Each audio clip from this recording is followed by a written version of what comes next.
또 이르시되 너희가 이 비유를 알지 못할진대 어떻게 모든 비유를 알겠느냐. 뿌리는 자는 말씀을 뿌리는 것이라. 말씀이 길가에 뿌려졌다는 것은 이들을 가리킴이니 곧 말씀을 들을 때 사탄이 즉시 와서 그들에게 뿌려진 말씀을 빼앗는 것이요. 또 이와 같이 돌밭에 뿌려졌다는 것은 이들을 가리킴이니 곧 말씀을 들을 때 즉시 기쁨으로 받으나 그 속에 뿌리가 없어 잠깐 견디다가 말씀으로 인하여 혼란이나 박해가 일어나는 때에는 곧 넘어지는 자요. 또 어떤 이는 가시떨기에 뿌려진 자니 이들은 말씀을 듣기는 하되 세상의 염려와 재물의 유혹과 기타 욕심이 들어와 말씀을 막아 결실하지 못하게 되는 자요. 좋은 땅에 뿌려졌다는 것은 곧 말씀을 듣고 받아 30배나 60배나 100배의 결실을 하는 자니라. 아멘. 지난주에 네 종류의 땅에 관한 비유를 말씀드렸습니다. 길가, 돌밭, 가시떨기, 그리고 좋은 땅에 씨가 떨어졌는데 좋은 땅에만 결실이 있었습니다.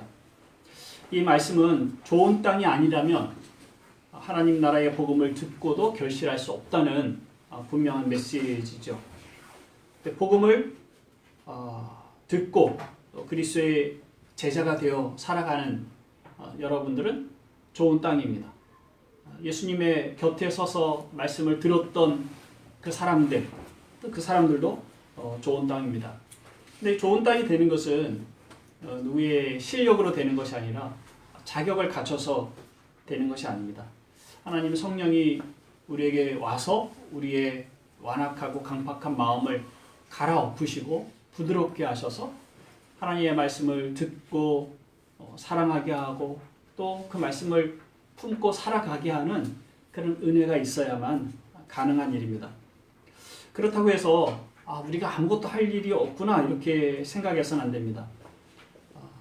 하나님 주신 그 은혜를 생각하고 감사하고 그 말씀을 쫓아 살아가는 일들이 좋은 마음을 가지고 있는 사람들에게 당연히 일어나는 마음이죠. 그런데 여전히 강팍해서 마음을 듣지 않는 사람들이 이 말씀을 듣는다면 그들에게는 경고의 메시지입니다. 어차피 내가 할 수 있는 일이 없으니까 알아서 하십시오. 이렇게 절망하는 마음이라든가 나는 그럴 마음이 없다고 한다든가 하는 것들은 그 강팍하고 완악함을 그대로 드러내는 것인데 하나님께서 그들에게 이렇게 말씀을 하시는 것은 회개하라고 하시는 겁니다.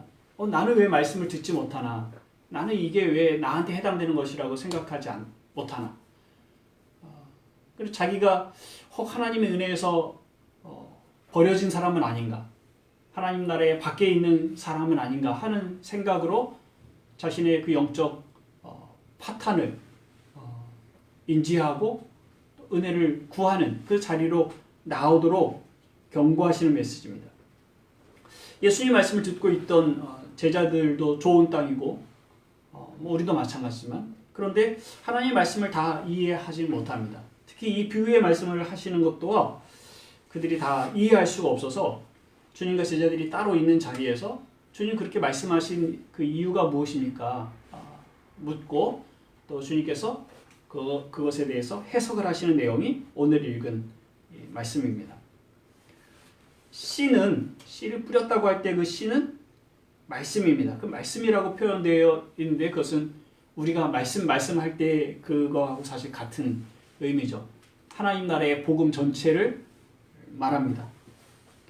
그 하나님 나라의 복음을 말했을 때, 그것을 전했을 때 어떤 사람은 길가에 씨가 뿌려진 그 씨처럼 말씀을 마음에 듣지 않아서 사탄이 와서 그것을 빼앗아 버립니다.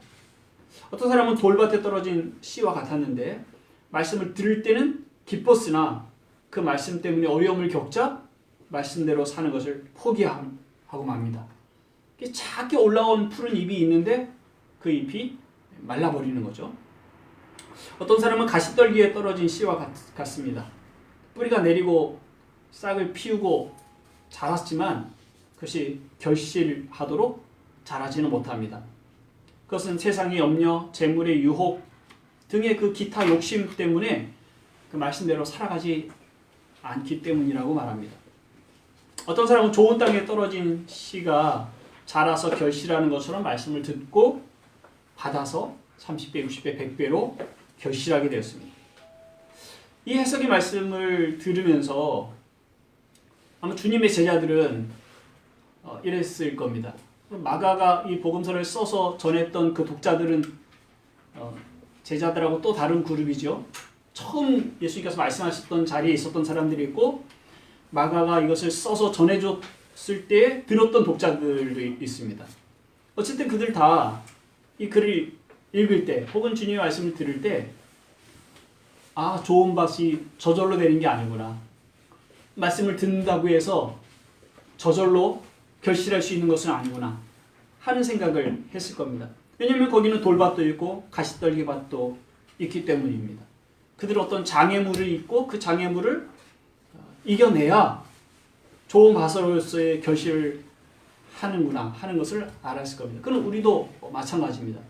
앞에 그냥 비유만 들었을 때는 우리가 하나님 말씀을 듣는 좋은 밭이네 이런 생각을 했다가 이 말씀에 대한 해석을 듣고 보니 우리가 좋은 밭인데도 불구하고 그런데 우리 안에 때로는 길가밭 같은, 때로는 돌밭과 같은, 때로는 가시떨기 같은 그러한 말씀에 대한 반응이 우리 안에도 여전히 있구나 하는 것을 발견하게 되죠. 그래서 어떻게 하면 좋은 밭이 될까 하는 생각을 하게 됩니다. 말씀을 들은 사람이 결실한다는 것은 뭘까요? 말씀 그랬을 때 어떤 말씀인지 딱히 감이 잘 오지 않죠. 하나님 나라의 복음이라고 했을 때도 그 하나님 나라의 복음이 도대체 뭘 말하는 건가? 그것이 결실한다는 건 그 결실하면 어떤 열매들이 나타나는 것인가? 이렇게 명확하게 딱 이게 잘 오지 않습니다. 그래서 이런저런 여러 가지 생각들을 하게 되는데 말씀을 들은 사람의 삶이 어떻다라고 하는 얘기보다 그 말씀의 내용, 그것이 전해지는 그 내용이 뭔가 하는 것이 사실 훨씬 더 중요한 문제고 그것은 하나님과 우리와의 관계에 잘 드러납니다. 어떤 사람이 자녀를 양육하는데 이제 크게 두 가지 태도가 있습니다. 그 두 가지 태도에 따라서 자녀들의 삶이 다르게 형성이 되죠. 한 부모는 자녀를 사랑하고 당연히 다 사랑한다고 말합니다. 사랑하면서 지지해 줍니다. 충분히 인정해 주고 그리고 적절하게 훈계를 하고 훈계라고 하는 것이 어떤 채찍질한다 이런 의미가 아니라 잘 훈련한다는 말입니다. 잘 가르쳐주고 양육한다는 얘기입니다. 그러면서 또 신뢰를 해줍니다. 신뢰 있는 관계가 되는 거예요. 그렇게 할 때 자녀는 어떤 일이 있어도 불안해하지 않습니다. 자기의 일이 그르칠까? 실패하면 어떡할까? 이렇게 불안해하지 않습니다.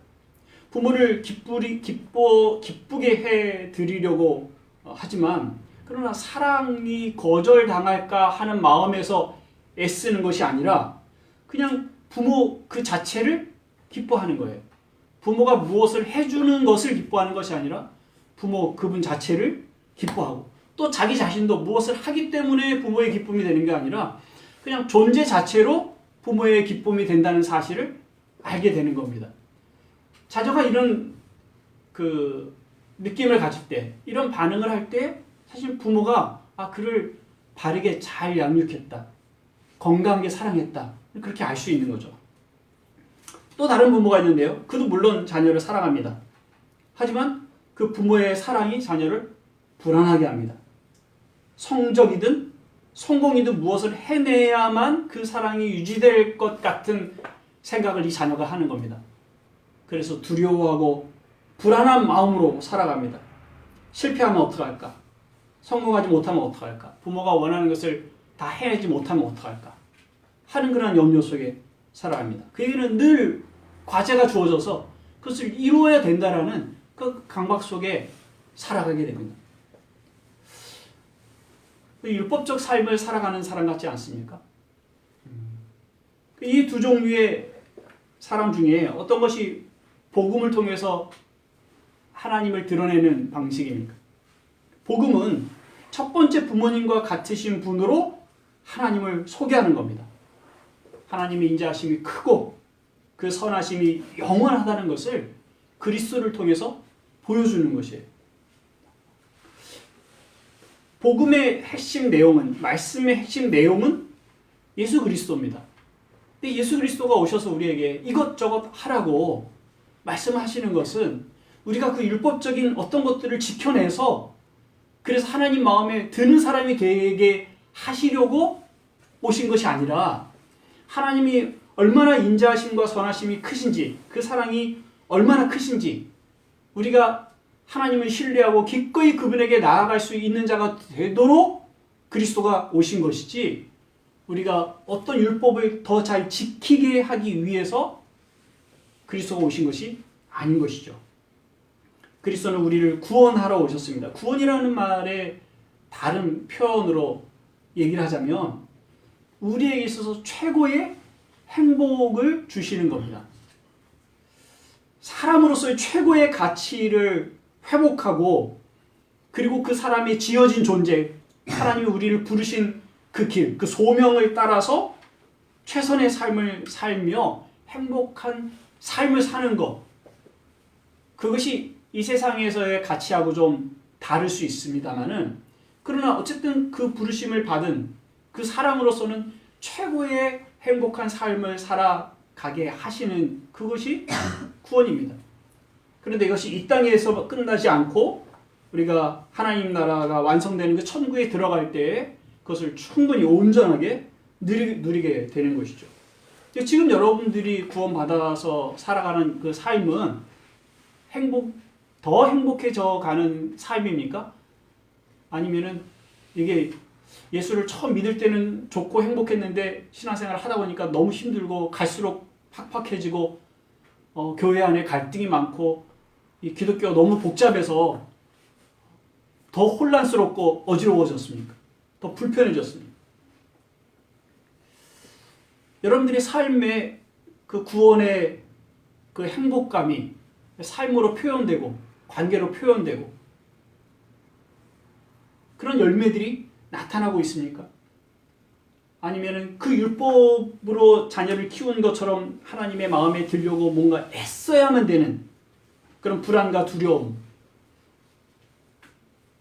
그렇게 무서운 하나님, 선생님 같은 하나님, 그런 하나님으로 여러분들이 하나님을 인식하고 살아가고 있습니까? 그러니까 그리스도 안에서 충분한 안식을 누리고 살고 있습니까? 하나님 형상을 따라 지음을 받은 새 사람으로서의 그 가치를 확인하고 매일의 삶이 하나님이 주신 기적과 같은 삶이라고 생각하고 감사하며 그렇게 살고 있습니까? 아니면 뭔가 종교적 열심을 내야만 된다는 그런 강박관념으로 살고 있습니까? 그러니까 하나님을 어떻게 아느냐에 따라서 신자의 삶이 다르고 그가 느끼는 만족감, 행복감이 다르죠. 이 하나님의 말씀이 담고 있는 내용은, 그리고 우리에게 들려준 이 말씀은 하나님이 어떤 분으로 우리에게 오셨는가 하는 내용입니다. 그것을 이제 세 가지로 좀 설명을 하자면 칭의와 양자됨과 성화입니다. 첫 번째는 칭의, 칭의는 의롭다 하심입니다. 그리스도께서 오셔서 자기 백성을 죄에서 용서하시고 의롭다 그렇게 선언을 하셨습니다. 그러면서 구원의 문이 열리는 것인데, 우리가 하나님께 받은 모든 복은 이것부터 시작이 되는 거예요.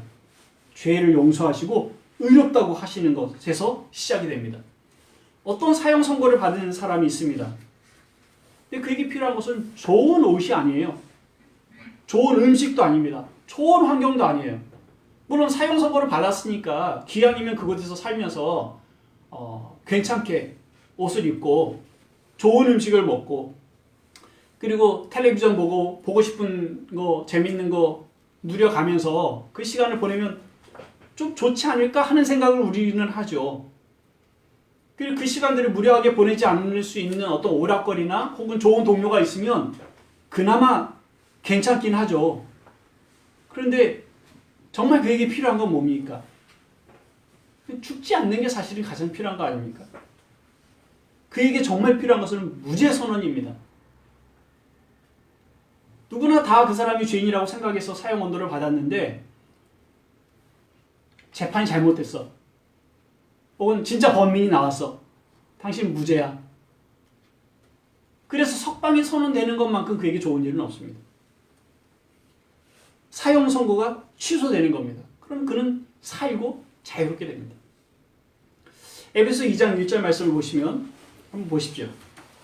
우리에게 어떤 일이 일어났는지. 에베소 2장 1절입니다.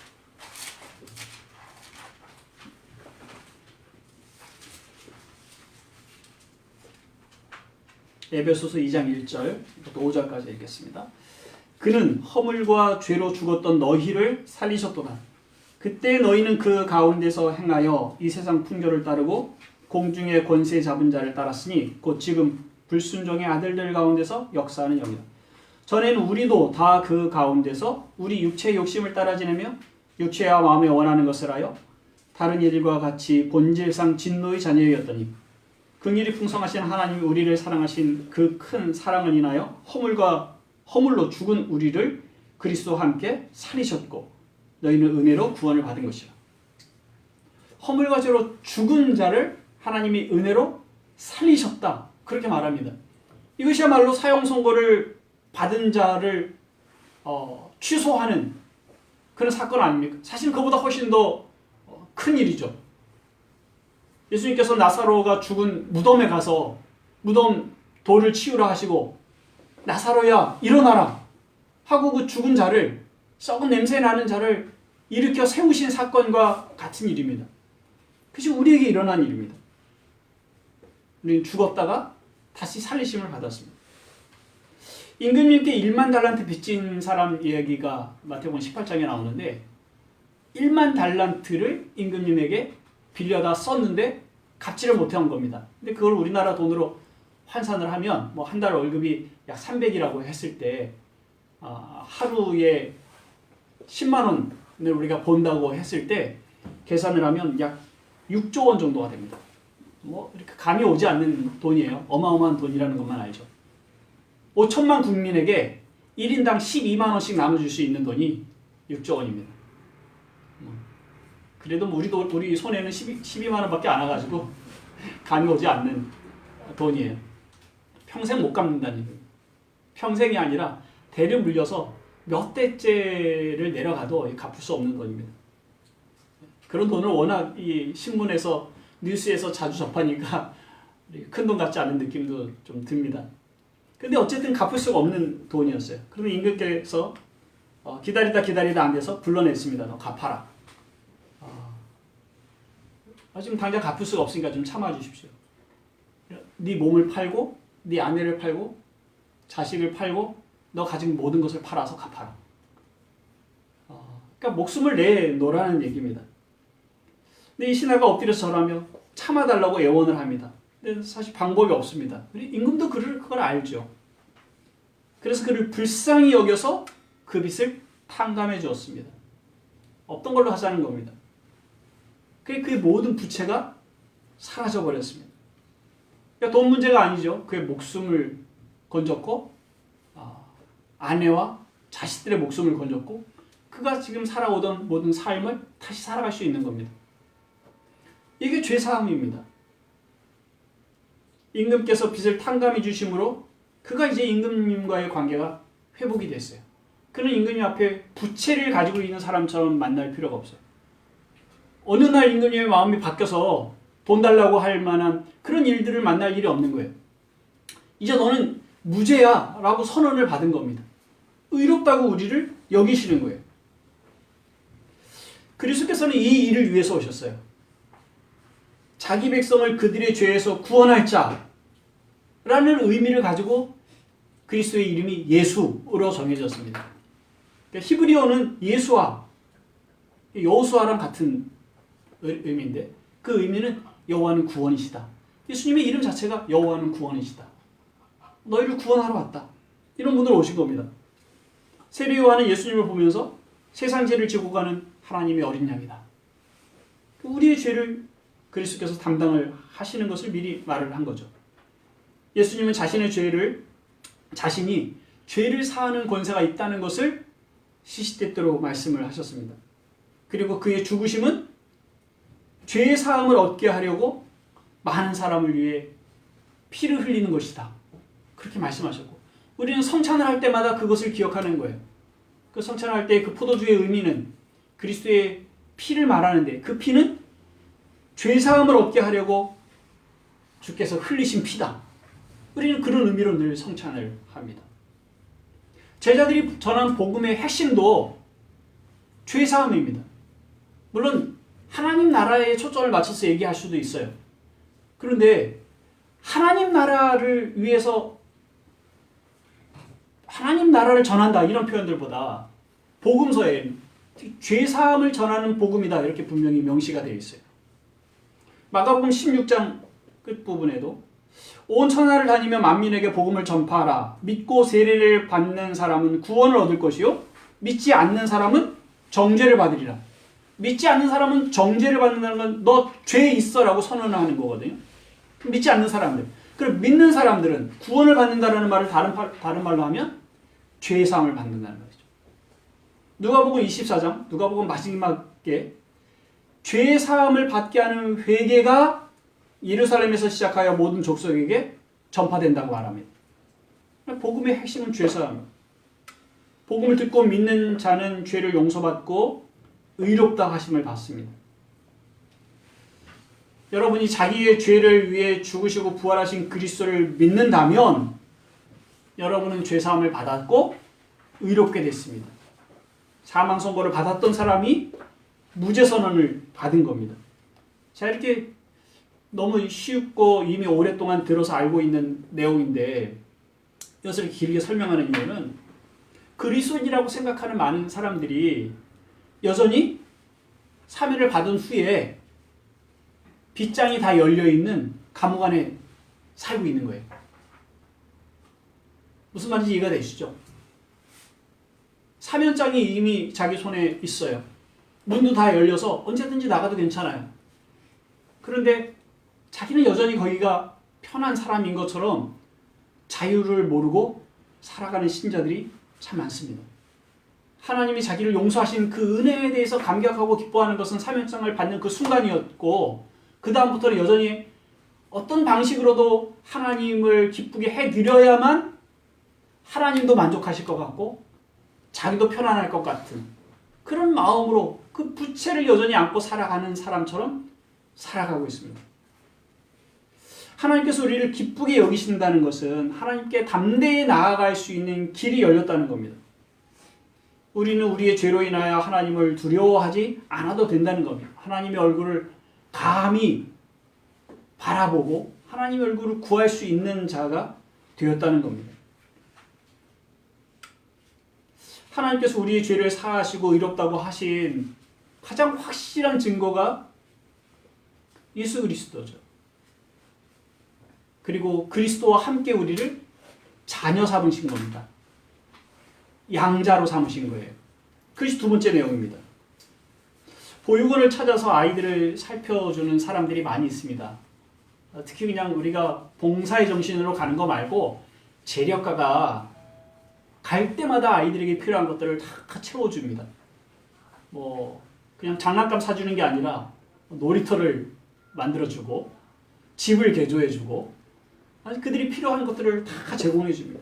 갈 때마다 아이들에게 새 옷을 입히고 아주 깨끗하고 남부럽지 않은 아이들로 바꿔줘요. 근데 아이들에게 정말 필요한 건 뭡니까? 아무리 그렇게 와서 아이들을 사랑한다고 하고 필요한 것들을 다 채워준다고 할지라도 그들은 보육원에서 삽니다. 이 재력가는 이 아이들을 자기 아이처럼 삼지는 않습니다. 아무리 돈이 많아도 누군가가 와서 이 아이들 중에 어떤 아이를 양자로 삼는 것은 그건 쉬운 일이 아닙니다. 이 아이가 보육원에 있을 동안에 그 양육의 책임은 보육원장에게 있어요. 그런데 이 아이를 입양을 하면 그럼 이 아이의 양육의 책임이 누구에게 있는 거죠? 자기에게 있는 겁니다. 양육의 책임을 지는 거예요. 잠깐 가족이 되는 게 아니라 그냥 영원히 가족이 되는 겁니다. 아이가 사는 동안에 내 가족의 것은 이 아이의 것이에요. 나의 모든 것이 이 아이에게 공유가 되는 겁니다. 뿐만 아니라 나의 재산이 이 아이에게 상속되는 겁니다. 물론 다른 자녀들이 있으면 적당히 같이 나누겠죠. 그 말은 내 아이들과 내 아들과 딸과 동일한 자격을 얻게 되는 것이 입양이에요. 비록 그가 입양되었지만 그는 입양자이기 때문에 그에게 어떤 차별이 있어서는 그는 되지 않는 일입니다. 근데 하나님께서 우리에게 행하신 일이 바로 이와 같은 일입니다. 복음 안에서 우리에게 일어난 일입니다. 그리스도의 피로 우리의 죄를 씻고 그리스도의 옷으로 우리를 입히셨어요. 이미 그것으로 우리는 그리스도와 동등한 자격을 갖게 됐습니다. 하나님 아버지께서 아들에게 있는 영, 아들의 영, 그 하나님의 영, 성령을 우리에게 주셔서 우리가 하나님의 양자가 되었다는 사실, 우리가 하나님의 아들, 딸이 되었다는 사실을 분명하게, 확실하게 인을 쳐줍니다. 그는 종이에 써서 컴퓨터에 입력을 했다가 나중에 끄집어내서 지워버릴 수 있는 그런 서류가 아닙니다. 우리의 마음에, 우리의 영혼에 새겨진 것입니다. 그리고 하나님의 성령께서 친히 보증을 쓰셨기 때문에 그는 폐기될 수 없는 약속입니다. 그와 같이 우리는 하나님의 아들, 딸이 됐습니다. 하나님이 볼곤에 찾아오셔서 우리에게 필요한 것들을 다 제공해주고 떠나시는 분으로서 우리와 관계를 맺으시는 것이 아니라 우리를 입양하신 아버지로, 우리를 당신의 자녀로. 근데 그 자녀라고 할 때는 그리스도와 동등한, 아니면 그리스도가 하나님의 유일하신 아들이신데 그 아들과 연합한 자로 아들의 옷을 입은 그 아들, 딸로서 우리를 여기시니까 우리는 그리스도와 동등한 아들, 딸이 된 겁니다. 그래서 그리스도는 하나님의 맏아들이시고 우리는 그의 차자들, 자녀들이죠. 그래서 그리스도가 우리를 형제라고 여기시기를 부끄러워하지 않으셨다는 말씀이, 그리고 우리가 그리스도를 그런 의미에서 형님, 큰형님, 그리고 가장 큰 오빠로 여길 수 있는 겁니다. 우리는 주님과 동등한 하나님의 자녀요, 상속자가 됐습니다. 학교에서 어느 날 우리의 선생님들이 우리를 이름을 부르고 누구 교무실로 와, 이렇게 부드럽게 부르실 때 야, 너 교무실로 와. 그러면 두렵고 떨리는 마음으로 가야 되지만 우리 이름을 조용히 부드럽게 부르셔서 교무실로 오라 그럴 때 좋은 마음으로 가죠. 특별하게 인정받는 느낌이 있지 않습니까? 너무 자주 가신 분들은 이런 마음 잘 모르겠지만 내가 특별한 대우받는, 사랑받는 느낌, 그건 좋은 마음 있잖아요. 그러나 하나님이 우리 이름을 부르셔서 너는 내 아들이야, 너는 내 딸이야, 그렇게 말씀하시는 건데 그건 우리에게 큰 기쁨이요 행복이 아니겠습니까? 하나님께서 그 아들을 우리에게 주심으로 우리를 아들 삼으신, 그것은 하나님의 그 인자하심과 그 선하심을 드러내시는 겁니다. 우리는 마땅히 하나님을 찬양하고 예배하며 감사해야 하는 것이죠. 해야 하기 때문에 하는 것이 아니라 그냥 그분 자체가 우리의 기쁨이기 때문에 그렇습니다. 왜냐하면 하나님이 우리를 그분의 기쁨으로 여기시기 때문에 우리 또한 그분을 그렇게 대할 수 있습니다. 여러분, 하나님의 자녀입니다. 한번 입으로 고백해 보십시오. 나는 하나님이 사랑하시는 자녀입니다. 삼위일체 하나님이 나의 아버지가 되십니다.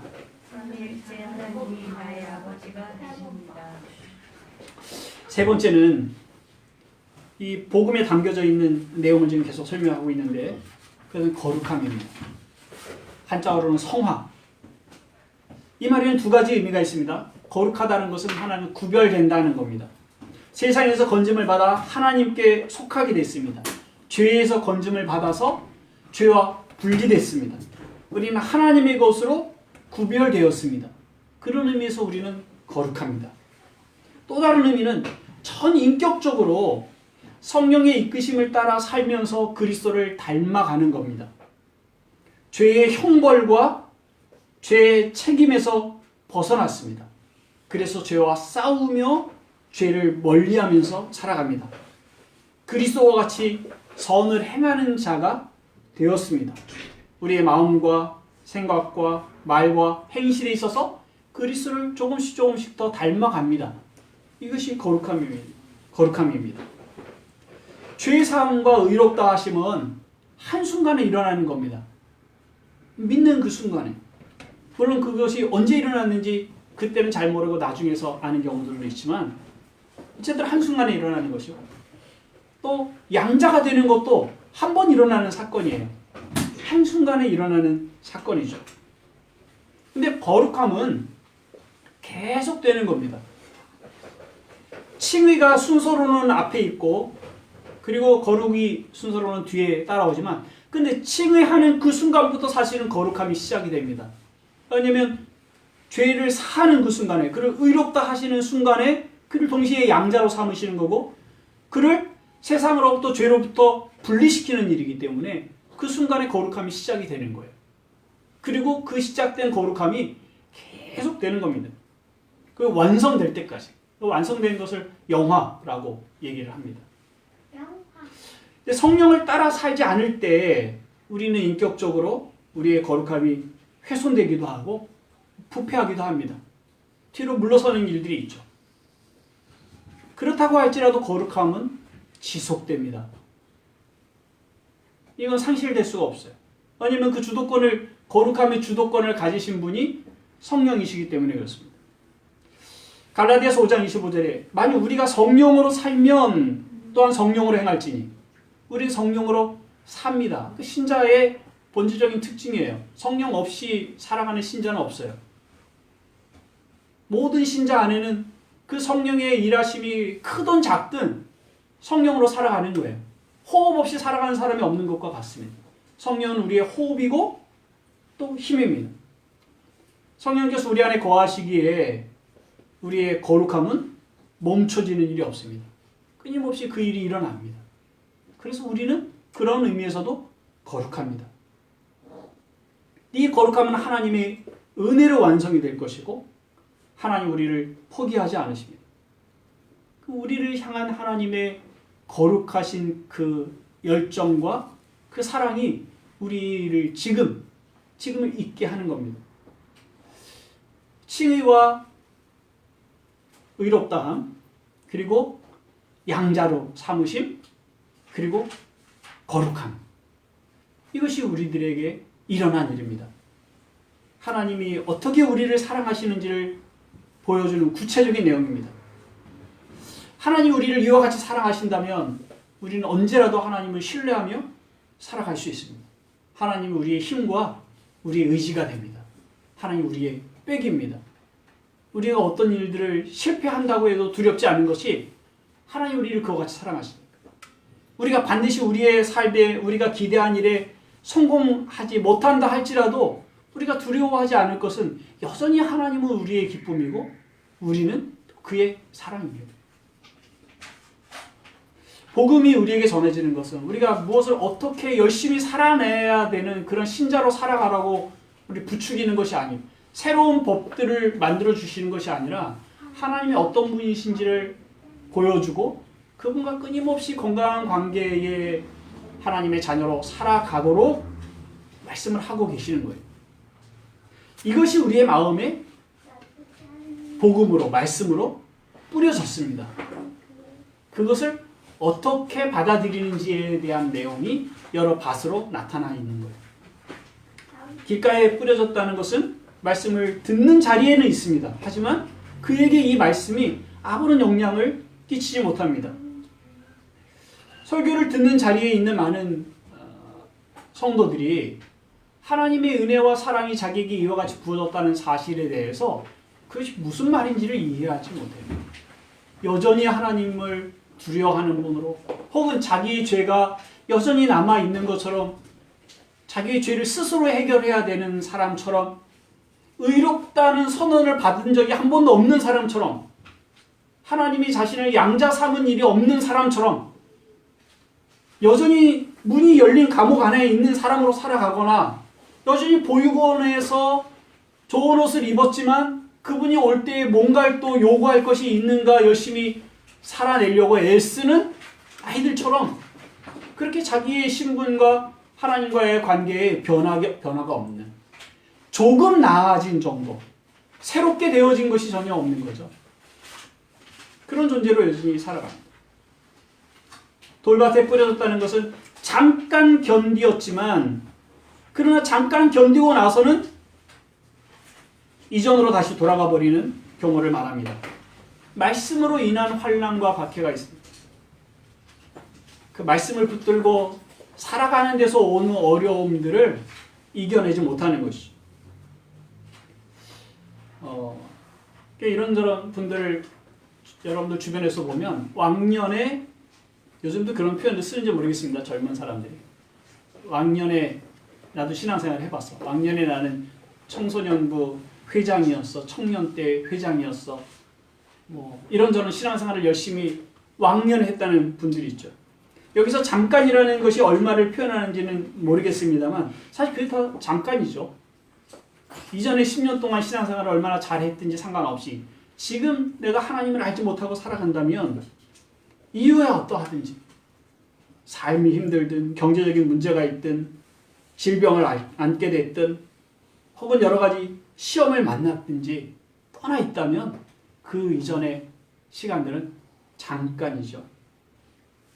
어떤 사람은 환경적인 것보다 교회에서 받은 상처들 때문에 신앙을 떠나기도 합니다. 어른들이 교회에서 싸우고 교회가 갈라지고 하는 모습들을 보면 정말 교회 가기 싫은 마음이 들죠. 또한 교회에서 언어 또 신체적 폭력을 당하는 그런 경우들도 있습니다. 그러니까 건강하지 않은 사람들에 의해서 감옥 안에 있는 사람들이 교회에 많이 있다면, 여전히 보육원 같은 생활을 하고 있는 사람들이 교회에 있다면 그들은 자기가 아는 또 다른 사람들에게 비슷한 방식으로 복음을 설명하고 또 하나님을 두려움으로 섬기게 합니다. 그래서 안에 쓴 뿌리가 남게 되죠.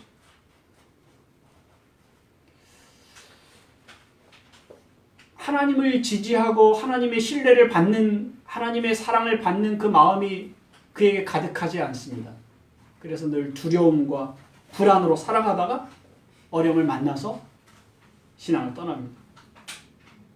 가시떨기에 뿌려진 경우들도 있습니다. 가시떨기라는 것은 가시가 이렇게 몇 개 나오는 그런 그 뾰족뾰족한 나무라기보다 가시덤불 같은 그런 식물입니다. 그 밑에서 자라다가 그 가시덤불에 의해서 기운이 막혀서 더 이상 자라지 못하는 경우입니다. 이들의 문제는 세상의 염려, 재물의 유혹, 기타 욕심입니다. 그런 것이 없는 사람이 있겠습니까? 근데 그것이 말씀을 막아 자라지 못하게 할 정도로 내버려둔 그런 상태죠. 염려와 욕심을 갖지 않으려고 한다고 해서 되는 것 같지는 않습니다. 그것은 끊임없이 자라게 되죠. 끊임없이 주변의 어떤 사람들과 비교하게 되고 새로운 것이 눈에 들어올 수밖에 없습니다. 그래서 그것을 제거하려고 애쓰기보다 하나님을 신뢰하기를 힘쓰는 것이 훨씬 더 나은 방법입니다. 하나님 어떤 분이신지. 우리가 세상의 것을 다 가지고 있지 않다 할지라도 하나님 우리에게 풍요로운 삶을, 안전한 삶을, 정말 건강하고 행복한 삶을 주실 수 있다는 그런 확신이 있다면, 우리가 더 많은 돈을 원하는 이유가 뭔가요? 우리 자녀들을 행복하게 키우고 싶은 거 아니겠습니까? 근데 그 행복하게 키우는데 돈이 반드시 있어야, 많이 있어야 된다고 생각하고 많이 물려줘야 된다고 생각하기 때문에 그것을 찾는 거죠. 그런데 만약 그게 아니라 행복은 거기서 오는 게 아니에요. 그리고 물려주는 게 돈을 물려줘서 자녀들의 또 그 자녀들까지 행복하는 것이 아니라는 것을 분명히 안다. 하나님을 알고 하나님을 신뢰하는 것이야말로 진정하게 자녀들을 행복하게 하는 방법이고, 그들이 정말 인생답게, 인간답게 가치 있게 살아갈 수 있는 길이라고 생각이 들고, 그래서 또 그들의 자녀를 양육할 때도 그와 같은 방식으로 양육할 수 있다고 그런 확신이 있다면 그렇게 아등바등 세상적 욕심을 쫓아서 살아가지 않지 않을까요? 하나님에 대한 분명한 신뢰가 있습니다. 근데 그 신뢰는 말씀을 통해서 하나님이 어떤 분이신지를 확인하는 것을 통해서 쌓여집니다. 좋은 땅에 뿌려졌다는 것은 말씀을 듣고 받아서 그것을 지켜내는 겁니다. 하나님이 어떤 분이신지, 그분이 우리를 향한 사랑과 우리를 기뻐하심이 무엇인지, 그분이 우리를 하나님의 자녀로 양육하시기 위해서, 받아들이시기 위해서 어떤 일을 행하셨는지를 우리가 분명히 확인한다면 그분을 전적으로 신뢰할 수 있지 않습니까? 때로는 우리 일들이 잘 풀리지 않을 수 있습니다. 기대하던 대로 잘 되지 않을 수 있고, 우리가 기도하던 일들이 하나님이 거절하셔서 실망하는 일들이 있을 수도 있습니다. 어려운 일을 겪기도 하고 또 생각지 못한 질병을 갖게 되기도 합니다.